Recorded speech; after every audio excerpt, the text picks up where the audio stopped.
Training camp is underway. You can tweet the show at GMFB. We will talk to Tom Pelissero. He is in Green Bay. Inside Training Camp Live kicks off. Garofalo, Willie McGinnis, Aditi, Ian. They're at Heinz Field for Steelers practice. It is all happening all across the league. Will Selva stayed put on the West Coast because he has to give us all the headlines that keep us all excited for football. Absolutely. Kay, I'm surprised, though. You didn't know about the 900 from Tony Hawk? That's a big deal. No. There's a major very athletic impressed. feat. No? Not feeling it? You're out there in California. It is very impressive. I will. Will definitely. You definitely. I know. Well, I will say this. Hey, look at you knowing that skateboarding knowledge. I will say this. I interviewed Tony Hawk the night after he did it. So I didn't realize how big it was until that moment. Yes. So I was at the X Games watching all these bodies flying around with bikes. You're like, what is going on here? But it was an impressive feat, to say the least. Nice little humble brag as I head into my news update, everybody. We see you, Will. As we know, I see you guys as well. As we all know, it is very hard to repeat as Super Bowl champs. After all, the last team to do it was the Patriots back in 2003 and 2004. This season, the Bucs are tasked with doing the same thing. Linebacker Shaq Barrett went one-on-one with Sarah Walsh and talked about how the team will try to put that success behind them, despite the fact that there's going to be a bunch of banners around Raymond James Stadium. So it's pretty tough. I drive by it every day. I look at them like, yeah, they got to take that down now. But I know they probably want to keep it up for a little bit.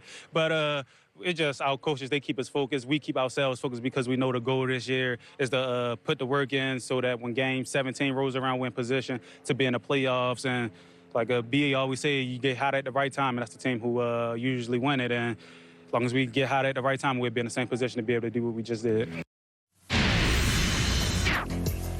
Friend of the show, Shaq Barrett. Meanwhile, in Cincinnati, Joe Burrow has been cleared to fully participate in practice, but team owner Mike Brown telling reporters Monday the second-year QB probably won't play in any preseason games. Head coach Zach Taylor taking the cautious approach with Burrow.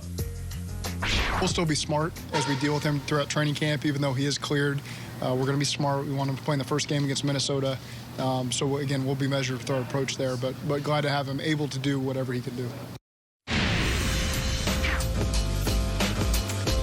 And some bittersweet news for the Patriots. The team announcing longtime cheerleader, director Tracy Sormanti will be posthumously inducted into the team's Hall of Fame. Sormanti passing away from cancer back in December. She was with the franchise for 32 seasons. Sormanti will be the first woman to be inducted into the Patriots Hall of Fame. Joining her in the induction will also be former defensive tackle Richard Seymour, who was with the Patriots for 8 seasons. And Ken, guys, of course, he was part of 3 of their Super Bowl winning teams. Also coming up short in his quest to make it into the Pro Football Hall of Fame. So either way, Richard Seymour there, and also Tracy Sormanti as well, inducted into the Patriots Hall of Fame.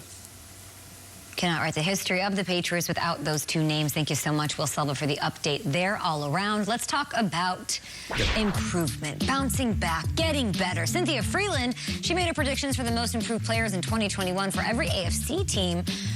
It's a hodgepodge. It's a potpourri of names here, everybody. With training camps officially underway today, all of these players are going to look to get better. Every player does, and they'll try to do it this season. Guys, which player from this list, Cynthia's list over at NFL.com, should we be talking about more heading into training camp? Because, Shaun, let's be honest, some of these names on this list we do not talk about enough. Yeah, certainly not. And I'll add, I'll throw Justin Herbert out on that. And it's shocking, actually, that he's on this list for most improved because, I mean, see what he did as a rookie? Like, that's pretty scary if he's going to improve on that. 31 touchdowns.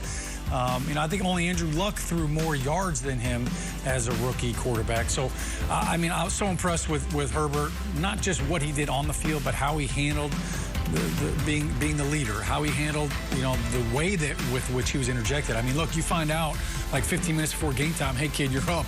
Tyrod's out. Something happened with you know, from a medical standpoint, you got to go play, and he went out and balled out. So, are you expecting another leap, like a big leap? I mean, I'm expecting him to improve on that, but I think like if it is a big leap, like man, we could be talking about MVP.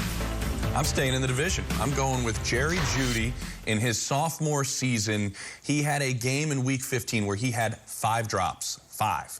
The next game, final game of the regular season, he goes out and has 5 catches for 140 yards. And the coaches I've talked to said that's where the switch happened leading into this offseason, that he has been a madman in terms of his training. Nate, the way he runs routes, there was a podcast with Richard Sherman and Xavier Howard. Howard said, he put me spinning around on a slant, and I've never been spun around on a slant. I went back and watched the film. He did this hop step. They said his first step is absolutely crazy, comparing his route running, the two of them, to Devontae Adams. That's very high praise for a guy going into his second season. With blazing speed. For me, I'll go with another wide receiver, Laviska Shenault with the Jags. You know, he's one of those individuals that when you get the ball in his hands, he can do damage. It's what he did in college, but he's dealt with some injuries, though, and dealt with some inconsistency. We even had him on the show, and I'm paraphrasing, but he said, I just felt like my lights were a little dim. You know, I felt like I was running on lower power because I wasn't myself. He said, but right now, my lights are bright. I'm good to go. I know the playbook, and I'm healthy. He is ready to rock and roll. He was so confident. And this is after me hearing reports that down in Jacksonville, he is absolutely lighting things up. So for him to come on this show and say, just wait till I show you what I got this year with a quarterback who is going to lean on his playmakers, look out for Laviska. He's going to do big things. Had 600 yards, 60 catches last year. You know, played a little bit more than half the season. But this year, he's going to be a big. I love that young wide receiving group down there in Jacksonville. Doesn't Laviska sound like a verb? Like, I mean, I don't know. I can't hear anything at this point. What did you say? Laviska. Laviska. It sounds like a verb. I'll mention Grant Delpit a little bit. His junior year at LSU, we're talking game-changing talent. He was the 2nd rounder for the Browns. Their biggest weakness is secondary. Let's not forget, before Patrick Mahomes got injured, they were allowing like 500 yards through the air to Patrick Mahomes and company in the playoffs. So I think if he is healthy, and he hasn't been, it's probably why he went in the 2nd round. He's a 1st-round talent, if not for that injury, coming off an Achilles tear. If he can get it done, I really think he can be an X factor to sort of make this a really complete team in the AFC in Cleveland. All right, more Good Morning Football on the way. Trevor Lawrence, Zach Wilson, big things ahead for rookies. Nate and Shaun headed to Le Cafe.